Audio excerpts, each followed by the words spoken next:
ቻሌንጅ እየሆነ ያለው ኤሌክትሮኒክስ ቶባኮ ጋር በተያያዘ ያለው ሁኔታ አንደኛ እንደምታውቁት ማቴሪያሉ ከሌሎች ማቴሪያል ጋር ይመሳሰላል ወይ ስክሪፕቶ ይመስላል ወይ እንደዚህ ሁለተኛ ጭስ አልባ ነው ለልጆቹ በጣም ማራኪ በሆነ መልኩ የቀረበ ነውና ዋሽንግተንና ቤጂንግን ለበርካታ ወራት ሲያነታረካቸው ከሰነበተው የታሪፍ ውዝግብ ባለፈ የሰሞነኛው የኢራን ጦርነት ሺ ጂንፒንግንና ዶናልድ ትራምፕን ፊት ለፊት ያፋጠጠ አብይ ጉዳይ ሆኗል።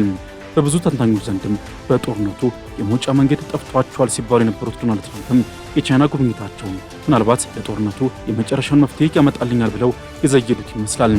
ሩሲያ ጦርነቱ ከተጀመረበት ጊዜ አንስቶ ታይቶ በማይታወቅ ሁኔታ ባለፉት 2 ቀናት ውስጥ ከፍተኛ የሆነውን የአየር ላይ ጥቃት በዩክሬን ላይ ፈጽማለች። ዋና ከተማዋን ኪየቭንና ሌሎች ከተሞችን በመቶዎች በሚቆጠሩ ድሮኖች በከፍተኛ ሁኔታ ደብድባለች። የዩክሬኑ ፕሬዝዳንት ቮሎዲሚር ዜሌንስኪ እንደገለጹት ሩሲያ ከረቡዕ ዕለት ጀምሮ 1567 ድሮኖችን ወደ ሀገሪቱ አስወንጭፋለች። የፌዴራል የመጀመሪያ ደረጃ ፍርድ ቤት የዳኝነት ስልጣን እንዳለውና የክልል ጠቅላይ ፍርድ ቤት የፌዴራል ከፍተኛ ፍርድ ቤት የዳኝነት ስልጣን እንዳለው ተመልክቷል።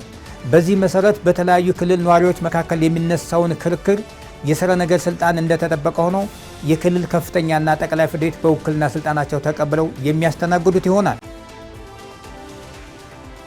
ጤና ይስጥልን የተወደዳችሁ ተመልካቾቻችን፣ ከሀገሬ ቴሌቪዥን ዕለታዊ ዜናዎችን ይዘን ቀርበናል። በዛሬው ዜና ሰዓታችን ከሀገር ውስጥ እንዲሁም ከውጭ በርካታ መረጃዎችን ይዘናል። አብራችሁን እንድትቆዩ ደግሞ አክብሮታዊ ግብዣችን ነው። ሱባለው ጋሻው አብራችሁ ቆይታ አደርጋለሁ። ቀዳሚ ወደምናደርገው ዜና እናልፋለን። ትንባሆ ለልብ ህመም፣ ለካንሰርና ሳምባ በሽታዎች ዋነኛ አጋላጭ በመሆን በዜጎች ጤናና ማህበራዊ ደህንነት ላይ ከፍተኛ አደጋ እያስከተለ መሆኑን የኢትዮጵያ ምግብና መድኃኒት ባለስልጣን አስታውቋል። ይሁንና ኢትዮጵያ በትንባሆ ቁጥጥር ዙሪያ በሰራቻቸው ስራዎች የተጠቃሚዎች መጠን መቀነሱን በጥናት ማረጋገጡንም ባለስልጣኑ ገልጿል። ምህረት ደግፍ ትንባሆ ለልብ ህመም፣ ለካንሰርና ሳምባ በሽታዎች ዋነኛ አጋላጭ በመሆን በዜጎች ጤናና ማህበራዊ ደህንነት ላይ ከፍተኛ አደጋ እያስከተለ መሆኑን የኢትዮጵያ ምግብና መድኃኒት ባለስልጣን አስታውቋል። በዓለም አቀፍ ደረጃ በየዓመቱ ከ8 ሚሊዮን በላይ ሰዎች በትንባሆ ሳቢያ በሚመጡ በሽታዎች እንደሚሞቱ የጠቀሰው ባለስልጣኑ ከነዚህ ሰዎች መካከል 1.2 ሚሊዮን የሚሆኑት ትንባሆ በቀጥታ ሳያጨሱ በሚያጨሱ ሰዎች ምክንያት በተለያየ መንገድ በትንባሆ ሳቢያ በሚመጡ በሽታዎች ተጠቅተው የሚሞቱ መሆናቸው ተነግሯል። በተለይም በአፍሪካ ሀገራት የትንባሆ ኢንዱስትሪ በመስፋፋቱ በወጣቶችና ሴቶች ላይ ያለው የተጠቃሚነት ቁጥር ከፍ ማለቱንም ተመላክቷል። ይሁንና ኢትዮጵያ ባለፉት ዓመታት በትንባሆ ቁጥጥር ዙሪያ በሰራቻቸው ስራዎች የተጠቃሚዎችን መጠን መቀነሱን በጥናት ማረጋገጡንም ባለስልጣኑ ገልጿል። በተሰሩ ስራዎች ጥሩ ውጤት የመጣበት ሁኔታ እንዳለ ባለፈው በተደረገው የጋዝ ጥናት ለማየት ችለናል። ከ5 ዓመት በፊት በተደረገው ጥናት የትንባሆ አጫሾች ቁጥር 5% አካባቢ ነበረ። አሁን ግን በቅርብ ጊዜ የተጠናው ጥናት እንደሚያሳየው ይሄ ወደ 4.6 መቀነስ ያሳያል። ይሄ ማለት የ0.4% ቅናሽ አለው። 0.4% ማለት ብዙ ቁጥር ነው። የኛ ህዝብ ቁጥር አሁን 130 ሚሊዮን ነው። የ130 ሚሊዮን 0.4% ማለት በጣም ብዙ ነው። በጣም ብዙ ነው። ስለዚህ በተደረጉ ጠንካራ የቁጥጥር ስራዎች የትንባሆ ቁጥጥር ስራዎች የትንባሆ አጫሾች ቁጥር ከጊዜ ወደ ጊዜ እየቀነሰ መጥቶ አሁን አበረታች በሆነ ደረጃ ላይ ይገኛል። ባለስልጣኑ በጉዳዩ ላይ ሰፊ ስራዎችን እየሰራሁ ነው ያለ ቢሆንም ከጊዜ ወደ ጊዜ አይነቱን እየለዋወጠ የመጣው የትንባሆ አይነት አሁንም ተግዳሮት መሆኑን በአዲስ አበባ ምግብና መድኃኒት ባለስልጣን ዋና ስራ አስኪያጅ ሙሉመቤት ታደሰ ያነሳሉ። ትምህርት ቤቶች ላይ እነዚህ ከጭስ ጋር በተያያዘ በጣም የቶባኮ ጭስን አስመልክቶ በጣም ሰፊ ስራ እየሰራን እንገኛልና ንጹህ ጽዱ እያደረግን እንገኛለን። ግን ትልቁ ቻሌንጅ እየሆነ ያለው ኤሌክትሮኒክስ ቶባኮ ጋር በተያያዘ ያለው ሁኔታ አንደኛ እንደምታውቁት ማቴሪያሉ ከሌሎች ማቴሪያል ጋር ይመሳሰላል ወይ ስክሪፕቶ ይመስላል ወይ እንደዚህ ሁለተኛ ጭስ አልባ ነው ለልጆቹ በጣም ማራኪ በሆነ መልኩ የቀረበ ነውና በማይታይ መልኩ የሚቀርብ ስለሆነ በሚታዩ በሚገኙ ጊዜ የሚወሰዱ እርምጃዎች አሉ። ትምህርት ቤቶች ላይ እርምጃ ይወሰዳል። ግን ሳይታይ ልጁ ተማሪዎቹ ወይም ወጣቱ የዚህ ተጠቂ ናቸው የሚል ነው ጥናቱ እያሳየ ያለው። አዋጃችን እንግዲህ ይሄንን ህገወጥ የሲጋራ ምርት ብሎ ነው የሚያስቀምጠው። በምንም ታምር ህጋዊ አይደለም፣ ወደ ሀገር ውስጥ መግባት የለበትም። ግን ደግሞ በህገወጥ መልኩ የሚገባ ነው ወደ ከተማችን። ይሄንን ህገወጥ ድርጊት በትብብር ልንሰራ ይገባል የሚል ሀሳብ ነው ያለኝ። እንደ ሀገርም ሆነ እንደ ከተማ ትምህርት ቤቶችን ጨምሮ ህዝብ በሚሰበሰብባቸው ቦታዎች ላይ የግንዛቤ ማስጨበጫ ስራዎች እየተሰሩ እንዳለም ተጠቁሟል። ይሁን እንጂ ህገወጥ የትንባሆ ዝውውር ላይ ያለው ቁጥጥር አሁንም ተግዳሮት ሆኖ መቀጠሉ የተነገረ ሲሆን የሚመለከታቸውን አካላት የቅንጅት ስራ እንደሚሻም ባለስልጣኑ ገልጿል። ችግሮቹ አንዱ ቅንጅቱ የሚፈልገው ደረጃ ላይ አለመድረስ ነው። አንዱ ትልቁ እንትን እነዚህ ያው ከአንድ ተቋም በላይ ኃላፊነት ያለበት ስራ ከሆነ በዚህ ተቋማቶቹ መካከል ስትሮንግ የሆነ ወይም ጠንካራ የሆነ ቅንጅት ስራ ይፈልጋል። ቅንጅቱ ቢኖርም አለ ቅንጅቱ አለ። ይህ ቅንጅታዊ አሰራር ግን በሚፈልገው ደረጃ ላይ ግን አልደረሰም። ስለዚህ በጣም ብዙ ስራዎች ይጠይቃል ማለት ነው። በተለይ ወጣቶችን ከሱስ በመያዝ ጋር ከመከላከል አኳያ በጣም ብዙ ባለድርሻ አካላቶች አሉ። የትምህርት ተቋማት ባለድርሻዎች ናቸው። የጤና ተቋማት ባለድርሻዎች ናቸው። ሌሎችም የህብረተሰብ አካሎች ባለድርሻዎች ናቸው። እነዚህ ሁሉ አካላት ተቀናጅተው ሲሰሩ ነው ውጤት ልናመጣ የምንችለው። ስለዚህ ይህንን ማጠናከር በጣም ያስፈልጋል። በተወሰነ ደረጃም እንግዲህ የፋይናንስም እጥረት ችግር ይኖራል። በተለይ ከክልሎች አካባቢ ለዚህ ስራ የሚሆን በቂ በጀት መድቦ ከመስራት አኳያ አሁንም ክፍተቶች አሉ። ባለስልጣኑ ወስጃለሁ ባለው እርምጃ ግምታቸው ከ9 ሚሊዮን ብር በላይ የሆነ የትንባሆ ቅጠልና 1.3 ሚሊዮን ሲጋራዎችን ማስወገድ መቻሉንም ገልጿል። የትንባሆ ቁጥጥር ስትራቴጂ በመንደፍ እየሰራ መሆኑን የሚጠቆመ ሲሆን ህገወጥ የትንባሆ ምርት ንግድ ማስወገጃ ፕሮቶኮል በማዘጋጀት እንዲጸድቅ ለውጭ ጉዳይ ሚኒስቴር መላኩንም አመልክቷል። ባለስልጣኑ በዓለም አቀፍ ደረጃ ለ39ኛ ጊዜ በኢትዮጵያ ደግሞ ለ34ኛ ጊዜ ከትንባሆ ጭስ ነፃ ቀን ለኒኮቲንና ለትንባሆ ሱሰኝነት አጋላጭ የሆኑ ስልቶችን እናጋልጥ በሚል መሪ ቃል ግንቦት 23 ቀን 2018 ዓ.ም በተለያዩ የግንዛቤ ማስጨበጫ ዝግጅቶች ታስቦ እንደሚውል አስታውቋል። የኢትዮጵያ ዜጎች ለማህበራዊ ፍትህ ፓርቲ ኢዜማ ከምርጫ ጋር በተያያዘ በተለያዩ ክልሎች አጋጥመውኛል ያላቸውን ጉዳዮች ይፋ አድርጓል። በአንዳንድ የምርጫ ክልሎች ከውድድር ውጭ እንዲሆን የሚያደርጉ ሁኔታዎች መኖራቸውንም ገልጿል። ሳይሌ ሰባተኛው ሀገራዊ ምርጫ ሊከናወን ጥቂት ቀናት ብቻ ቀርተውታል።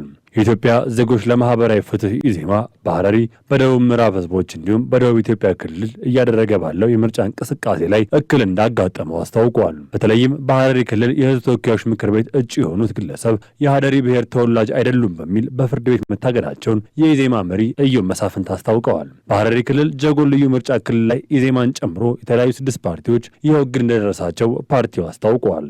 ለሐረሪ ብሔራዊ ጉባኤ የሚወዳደሩ አባላት በምርጫው ለመወዳደር የሐረሪ ብሔረሰብ አባልነት መስፈርት አድርጎ በማስቀመጥ ለህዝብ ተወካዮች እጩነት ያቀረብነው ተወካያችንና የሌሎች ተፎካካሪ ፓርቲ እጩዎችን በሐረሪ ክልላዊ መንግስት ጠቅላይ ፍርድ ቤት የወንጀልና ፍትሐ ብሔር ችሎት መዝገብ ቁጥር 08916 ውሳኔ መሰረት ከምርጫ ውጪ እንዲደረጉ ተወስኗል።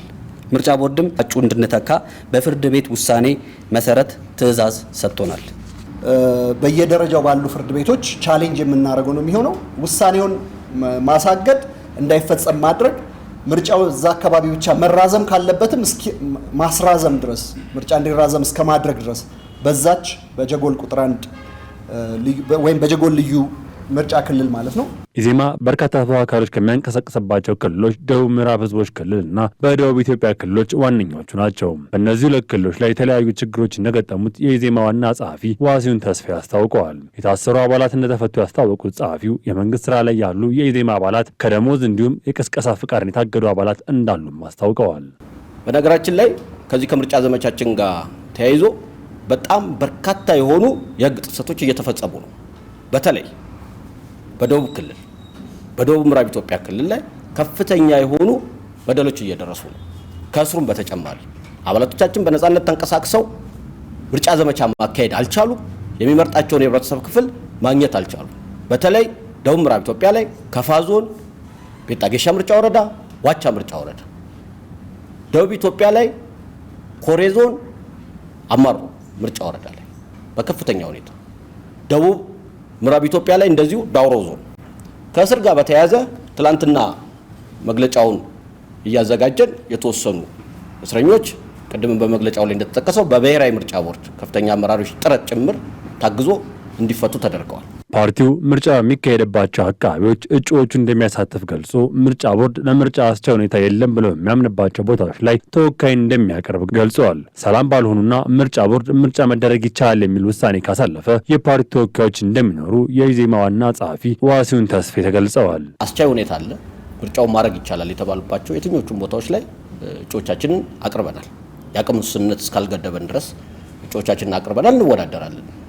ዋናውን የጸጥታውን ጉዳይ የሚመራው አካል ብሔራዊ ምርጫ ቦርድ ላይ የሚመለከታቸው የጸጥታ አካላት ናቸው። እነሱ አስቻይ ሁኔታ አለ እስካሉ ድረስ እንወዳደራለን። የጸጥታ ሁኔታ ችግር ካለ ለእኛ ብቻ አይደለም፣ ለአስፈጻሚዎችም ለብሔራዊ ምርጫ ቦርድ ሰዎችም ጭምር ስለሆነ ኢትዮጵያ ዜጎች ለማህበራዊ ፍትህ ኢዜማ በሐረሪ ክልል ጀጎል ልዩ ምርጫ ክልል ላይ የተወሰነው ውሳኔ በክልሉም ሆነ በፌዴራል ህገ መንግስት ድንጋጌ መሰረት ካልተሻሻለ በምርጫ ክልሉ ላይ የሚደረግ ምርጫ ላይ እስካለመሳተፍ ያለው ውሳኔ እስከ መወሰን የሚያደርስ እርምጃ ሊወስድ እንደሚችልም ገልጸዋል።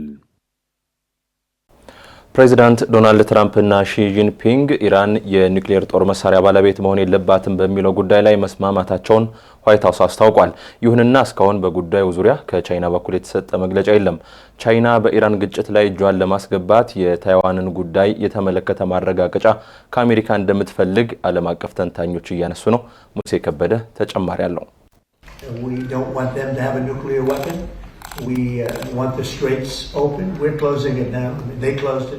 ከቀድሞው ትዊተር ከአሁኑ ኤክስ የማህበራዊ ትስስር ገጽ ከታገዱ በኋላ በራሳቸው ትሩዝ ሶሻል በተባለው መድረካቸው በየሰዓቱ ለዓለም አጀንዳ ሲሰጡ የከረሙት ፕሬዚዳንት ዶናልድ ትራምፕ በቻይና ጉብኝታቸው ግን ባልተለመደ ሁኔታ ዝምታን ማብዛታቸው የሁለቱን ከፍተኛ መሪዎች ውይይት ትልቅ ግምት እንዲሰጡ አድርጓል።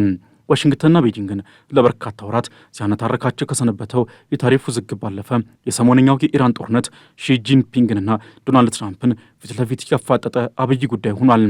በብዙ ተንታኞች ዘንድም በጦርነቱ የመውጫ መንገድ ጠፍቷቸዋል ሲባሉ የነበሩት ዶናልድ ትራምፕም የቻይና ጉብኝታቸውን ምናልባት ለጦርነቱ የመጨረሻውን መፍትሄ ያመጣልኛል ብለው የዘየዱት ይመስላል።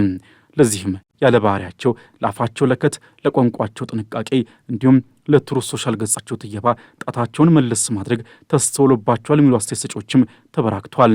ትራምፕ የቻይናን ምድር ለሁለተኛ ጊዜ ከመርገጣቸው ጥቂት አስቀድመው ጦርነትን ለመቋጨት ቻይና አታስፈልገኝም ብለው የነበረ ቢሆንም ቤጂንግ ሲደርሱ ግን ይህን ቃል ለመድገም ድፍረት አጥተዋል። አሜሪካ ከእስራኤል ጋር በመሆን በኢራን ላይ ጦርነት ከከፈቱበት ወቅት ጀምሮ እስካሁን ዝግ ሆኖ የሚገኘው የሆርሙዝ ሰርጥ የዓለም አቀፍ የኢነርጂ አቅርቦት ሰንሰለትን በከፍተኛ ሁኔታ እያስተጓጎለ መቀጠሉ ትራምፕ የሀገራቸውና የቻይናን ግንኙነት ማደስ የውዴታ ግዴታ ሆኖባቸዋል። ከውይይቱ በኋላም ዶናልድ ትራምፕ ኢራን የኒውክሌር ጦር መሳሪያ ባለቤት መሆን የለባትም በሚለው ጉዳይ ላይ ከቻይናዎቻቸው ሺ ጂንፒንግ ጋር ተስማምተናል ብለዋል። ይሁንና ከቻይና በኩል ስለ ጉዳዩ የተሰጠ መግለጫ ለመኖሩ ሀሳቡ የትራምፕ ብቻ ፍላጎት ሊሆን ይችላል የሚል ጥርጣሬን ፈጥሯል። ፕሬዚዳንቱ ከቻይናዎቻቸው ጋር በቤጂንግ ባደረጉት ውይይትም ኢራን የኒውክሌር መሳሪያ ባለቤት እንድትሆን ሊፈቀድላት እንደማይገባና የተዘጋው የሆርሙዝ የባህር ሰርጥም በአስቸኳይ መከፈት እንዳለበት ስምምነት ላይ መድረሳቸውን ገልጸዋል። በሁለተኛው ቀን የቤጂንግ ቆይታቸው ስለ ኢራን ጦርነት፣ ስለ ታይዋን፣ ስለ ንግድና ሌሎች ቀጠናዊ ጉዳዮች ከመከሩ በኋላ ትራምፕ በሰጡት መግለጫ ሌሎች ሊፈቷቸው የማይችሏቸውን በርካታ ችግሮች እኛ እልባት ሰጥተናል ቢሉም ንግግሮቹን ሊያጠነክሩ ስለሚችሉ ተጨባጭ ስምምነቶችና ዝርዝር መፍትሄዎች የተባለ ነገር የለም። ፕሬዚዳንት ሺ ጂንፒንግም ሆኑ መንግስታቸው በኢራን ዙሪያ በቀጣይ የሚወሰደው እርምጃ በተመለከተ ግልጽ አቅጣጫ ለማስቀመጣቸው ቻይና ከወዳጇ ኢራን ጋር ያላትን ጠንካራ ግንኙነት በትራምፕ ጉብኝት ብቻ አሳልፎ ላለመስጠት እያጤነች መሆኑን አመላካች ሆኗል። ቻይና የኢራን ዋነኛ የነዳጅ ገዢ ሀገር እንደመሆኗ በዋሽንግተንና ቴህራን መካከል ያለውን ውጥረት እንድታረገብ በትራምፕ በኩል ኃላፊነት ተሰጥቷታል። ኢራን ለኒውክሌር ልማቷ የበለጸገ የዩራኒየም ሀብቷን እንድታስወግድ የሚሳኤልና የኒውክሌር ልማቷን በተመለከተ ገደብ የሚያስቀምጥ ስምምነት ላይ እንድትፈርም አሊያም ኢራን ያገዛዝ ለውጥ አድርጋ ለአሜሪካ ለስለስ ያለ አቋም ያለውን አስተዳደር ወደ ስልጣን እንድታመጣ ቻይና ጫና እንድታሳድር የሚፈለግ ሲሆን አሜሪካ በምትኩ ለቻይና ምን ታቀርባለች የሚለው ጥያቄ ጉዳዩን ይበልጥ ውስብስብ አድርጎታል። የቻይናን ግዙፍ ኢኮኖሚክ የሚያንቀሳቀሱ የነዳጅ ምርቶች በአብዛኛው የሚተላለፉት በሆርሙዝ ሰርጥ ላይ እንደመሆኑ በግጭቱ ላይ እጇን አስገብታ እጅግ ውስብስብ ለሆነው የመካከለኛው ምስራቅ ውጥረት በቀላሉ እልባት ታመጣለች ተብሎ አይጠበቅም እየተባለ ነው። ለዚህም የታይዋንን ጉዳይ እንደ መደራደሪያ ታቀርባለች ተብሎ ይጠበቃል። ቻይና የትራምፕን ሀሳብ ተቀብላ የኢራንን ጉዳይ በዘላቂነት ለመፍታት በዋናነት የታይዋንን ጉዳይ በተመለከተ አሜሪካ ጠንካራ ማስተማመኛ እንደምትፈልግ የሚገልጹ ተንታኞችም አሜሪካ ታይዋን የቻይና ሉዓላዊ ግዛት መሆኗን እንድትቀበል አሊያም ዋሽንግተን ለታይዋን የምትሰጠውን ድጋፍ የሚያቋርጥ ስምምነት እንድትገባ ትፈልጋለች ይላሉ። የታይዋን ጉዳይ መሪዎቹ የኢራን ውጥረት በተመለከተ በሚያደርጓቸው ውይይቶች ላይ በጠረጴዛው ላይ አብረው የሚቀመጥ ወሳኝ ጉዳይ ስለመሆኑ ግልጽ ነው። የታይዋን አጀንዳ እጅግ ስሱ ጉዳይ ስለመሆኑ የገለጸው የቻይና የውጭ ጉዳይ ሚኒስቴር የአሜሪካና ቻይና ቀጣይ ግንኙነት በታይዋን ላይ በሚኖራቸው አቋም ላይ የሚመሰረት እንደሆነ ማስታወቁ በኢራን ግጭት አፈታት ላይ የራሱን አስተዋጽኦ እንደሚያደርግ የሚያረጋግጥ ሆኗል። ዶናልድ ትራምፕ በቻይና በነበራቸው ቆይታ ስለ ታይዋን የቀረቡላቸውን ጥያቄዎች ፈንጂ ላይ እንደመራመድ ያህል አጥብቀው መሻቸው እንዲሁም ለጊዜው መተዋቸው ዓላማ አድርገው ለመጡት የኢራንና የታሪፍ ጉዳይ እንቅፋት እንደሆነባቸው በመስጋት እንደሆነ አያጠራጥርም። መሪዎቹ በቆይታቸው መልካም ከሚባሉ ውይይት እንዳደረጉ ቢገልጹም ለወሳኝ ልዩነቶቻቸው እንዴትና ምን አይነት መፍትሄ ያመጣሉ የሚለው ጥያቄ አሁንም ተጠባቂ ሆኗል። ሩሲያ ባለፉት 2 ቀናት የዩክሬን ዋና ከተማ ኪየቭን ጨምሮ በተለያዩ ከተሞች ላይ ድሮኖችንና ሚሳኤሎችን በመጠቀም መጠነ ሰፊ ጥቃት ስትፈጽም ቢያንስ 20 ሰዎች መገደላቸው ተገልጿል። ፕሬዚዳንት ቮሎዲሚር ዘለንስኪ በበኩላቸው አብዛኞቹን ድሮኖች ማክሸፍ ቢቻልም የጸረ ሚሳኤል መከላከያ ስርዓት እጥረት በመኖሩ የሩሲያን ባሊስቲክ ሚሳኤሎች መመከትና መከላከል ከፍተኛ ፈተና መሆኑን ተናግረዋል። ኃይለ ገብርኤል ታደሰ።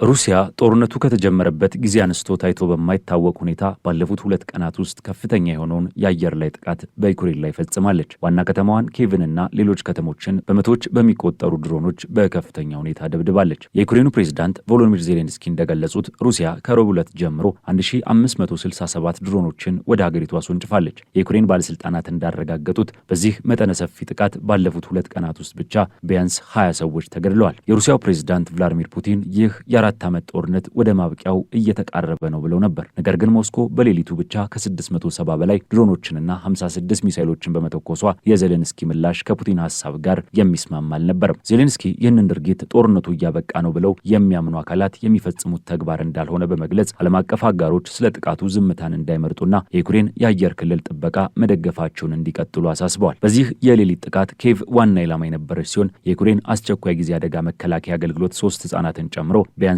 16 ሰዎች በዋና ከተማዋ መገደላቸውን አስታውቋል። በዚህ ምክንያት የኪየቭ ከንቲባ ቪታሊ ክሊችኮ ዓርብ ዕለትን የሐዘን ቀን አድርገው አውጀዋል። ከእኩለ ሌሊት በኋላ በወጣ መግለጫ የነፍስ አድን ስራዎች እየተከናወኑ መሆናቸው የተገለጸ ሲሆን ከሞስኮ በኩል ስለ ጥቃቱ የተሰጠ ፈጣን አስተያየት የለም። የሮይተርስ የቴሌቪዥን ምስሎች በኪየቭ የነፍስ አድን ሰራተኞች 9 ፎቅ ባለው አንድ ሙሉ ክፍል በወደመ የመኖሪያ ህንፃ ላይ በፍርስራሾች መካከል ሲንቀሳቀሱና ኮንክሪቶችን ሲቆርጡ አሳይተዋል። ዜሌንስኪ በምሽት የቪዲዮ መልእክታቸው ላይ በመጀመሪያ ደረጃ በተደረገ ትንተና መሰረት ህንፃውን የመታው በቅርቡ የተመረተ የሩሲያ KH-101 ሚሳኤል መሆኑን ጠቅሰው እንዲህ ያሉ ቴክኖሎጂዎች በሩሲያ ጥቅም ላይ እንዳይውሉ ዲፕሎማሲያዊ ጥረቶች እንዲታደሱ ጥሪ አቅርበዋል። ከዚህ በተጨማሪም በአጠቃላይ በዩክሬን ውስጥ ከ180 በላይ ተቋማት መጎዳታቸውን ፕሬዝዳንቱ የገለጹ ሲሆን ከእነዚህም መካከል ከ50 በላይ የሚሆኑት የመኖሪያ ህንፃዎች ናቸው። በደቡባዊቷ የኬርሰን ከተማ በሰብአዊ ተልዕኮ ላይ የነበረ የተባበሩት መንግስታት ድርጅት የሰብአዊ ጉዳዮች ማስተባበሪያ ቢሮ ተሽከርካሪም በድሮን ጥቃት ኢላማ መደረጉ ተነግሯል።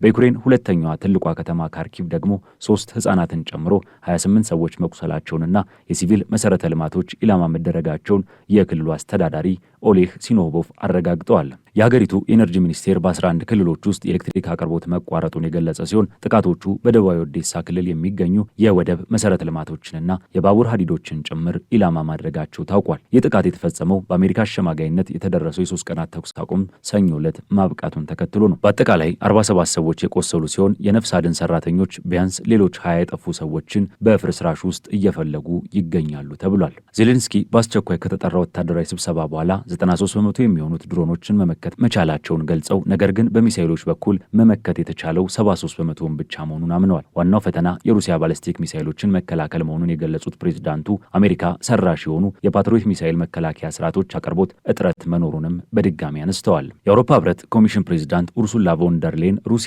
ንጹሃንን ያላድሮ እያጠቃች ነው በማለት ኮንነው የአውሮፓ ህብረት የ6 ቢሊዮን ዩሮ የድሮን ድጋፍ ፓኬጅን እያጠናቀቀ መሆኑን ተናግረዋል። የዩክሬን የውጭ ጉዳይ ሚኒስትር አንድሬ ሲቢሃ በበኩላቸው የአሜሪካው ፕሬዝዳንት ዶናልድ ትራምፕ ቻይናን እየጎበኙ ባሉበት ወቅት ይህ ጥቃት መፈጸሙ ሩሲያ ጦርነቱን የመቀጠል ፍላጎት እንዳላት የሚያሳይ ነው ሲሉ ገልጸዋል። ሁለቱ መሪዎች ፑቲን ጦርነቱን እንዲያቆሙ ተጽዕኖ የማድረግ አቅም እንዳላቸው ያላቸውን እምነት በኤክስ ገጻቸው ላይ አስፍረዋል።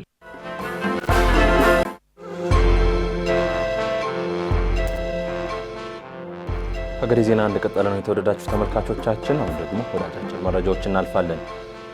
ከመላው ኢትዮጵያ 93 በመቶ የሚሆነውን የሀገሪቱን ክፍል የሸፈነ እንዲሁም በ1234 ወረዳዎች ላይ የተካሄደ የአጀንዳ ማሰባሰብና ልየታ ስራዎች መከናወናቸውን የኢትዮጵያ ብሔራዊ ምክክር ኮሚሽን አስታውቋል። በሌላ በኩል በትግራይ ክልል በሚገኙ ወረዳዎች ውስጥ ምክክር ለማድረግ ከተለያዩ ባለድርሻ አካላት ጋር ለመመካከር 22 ዙር ጥረት ቢያደርግም ባለው ምቹ ያልሆነ ሁኔታ የተነሳ በክልሉ በሚገኙ ወረዳዎች ውስጥ ምክክር ለማድረግ አለመቻሉን ገልጿል። ለዚህ ተግዳሮት ምላሽ ለመስጠትም ከመላው የትግራይ ክልል የተውጣጡ ባለድርሻ አካላትንና በተለያዩ የሀገሪቱ ክፍሎች የሚገኙ የክልሉን ተወላጆች በአዲስ አበባ በማሰባሰብ የአጀንዳ ማሰባሰብና ልየታ ማካሄዱን አስታውቋል። ኮሚሽኑ ይህንን ያስታወቀው ጠቅላይ ሚኒስትር አብይ አህመድ ከፍተኛ የፌዴራል እና የክልል የሥራ ኃላፊዎች እንዲሁም የሕዝብ ተወካዮች ምክር ቤት ቋሚ ኮሚቴ አባላት በተገኙበት የአፈጻጸም ሪፖርቱን ሲያቀርብ እንደሆነ ኢዜአ ዘግቧል።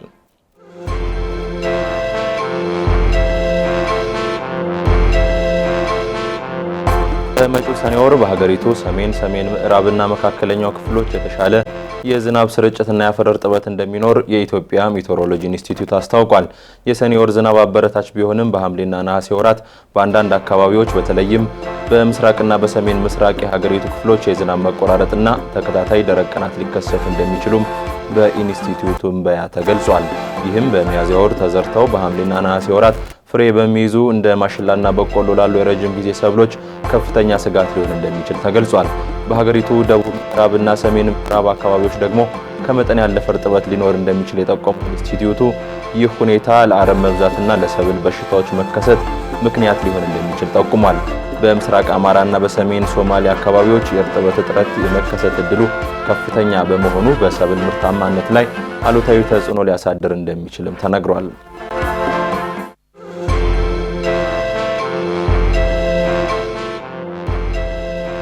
የኢትዮጵያ ቀይ መስቀል ማህበር በአማራ ክልል የሚገኙ ዞኖች ላይ ተግባራዊ የሚደረግ የ200 ሚሊዮን ዶላር ፕሮጀክት ይፋ አደረገ።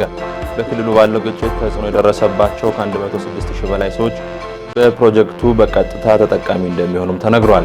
ይህ ተስፋ የሚል ስያሜ የተሰጠው ፕሮጀክት በአማራ ክልል ደቡብ ወሎ ዞን ቦረናና መቅደላ ወረዳዎች እንዲሁም በሰሜን ወሎ ዞን መቄትና ጋሸና ወረዳዎች ለከታታይ 2 ዓመት ተግባራዊ እንደሚደረግ ተገልጿል። ፕሮጀክቱ በግጭት፣ ድርቅ፣ መፈናቀል፣ ከአየር ንብረት ለውጥ ጋር በተያያዙ አደጋዎችና በሌሎች ሰብአዊ ችግሮች ለጉዳት የተዳረጉ የማህበረሰብ ክፍሎች የህይወት አድንና ማገገሚያ ድጋፎችን ለማሻሻል ያለመ መሆኑን ተነግሯል።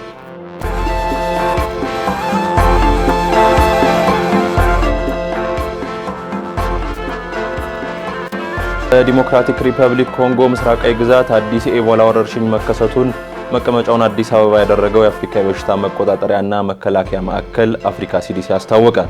እስካሁን ባለው መረጃ 65 ሰዎች ለህልፈት ሲዳረጉ 246 የሚሆኑት ደግሞ በበሽታው መጠርጠራቸው ተገልጿል።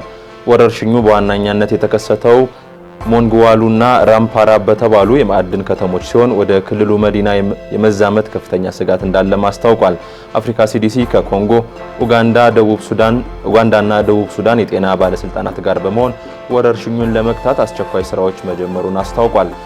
ይህ አሁን ላይ በሀገሪቱ የተመዘገበው 17ኛው የኢቦላ ወረርሽኝ ሲሆን ከፍተኛ የህዝብ ዝውውርና በአካባቢው ያለው የጸጥታ ችግር ወረርሽኙን ለመቆጣጠር እንቅፋት ሊሆኑ እንደሚችሉ ማዕከሉ ባወጣው መግለጫ አስታውቋል።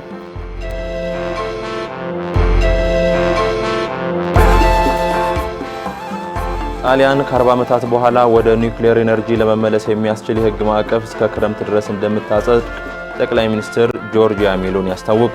ሀገሪቱ እንደ አውሮፓውያን አቆጣጠር በ1987 በተካሄደ ህዝበ ውሳኔ የኒውክሌር ኃይል አጠቃቀምን አቁማ የነበረ ቢሆንም አሁን ያለው የኃይል ዋስትና ስጋትና የካርቦን ልቀትን የመቀነስ ፍላጎት ውሳኔዋን እንድትቀይር አድርጓታል። አዲሱ ህግ ትኩረት የሚያደርገው እንደ ትንንሽ ሞዱላር ሪያክተሮች ባሉ ዘመናዊ ቴክኖሎጂዎችና በኒውክሌር ውህደት ምርምር ላይ ነው።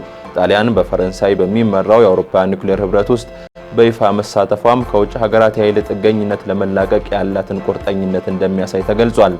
ይህ ታሪካዊ እርምጃ የሀገሪቱን የኢንዱስትሪ ተወዳዳሪነት ከፍ ለማድረግና የረጅም ጊዜ የኤነርጂ ስትራቴጂን ለመቅረጽ ያለመ መሆኑን ዘ ቴሌግራፍ ዘግቧል።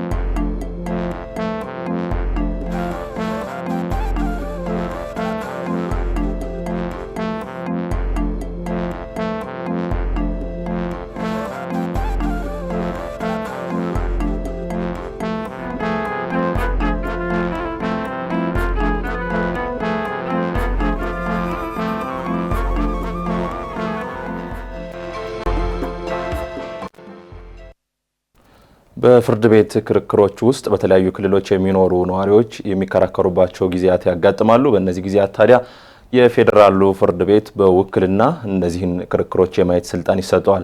የዛሬው ከጠበቃው ጋር ጥንቅራችን ትኩረት የሚሄው ጉዳይ ነው። ወደዚህ እንለፍ።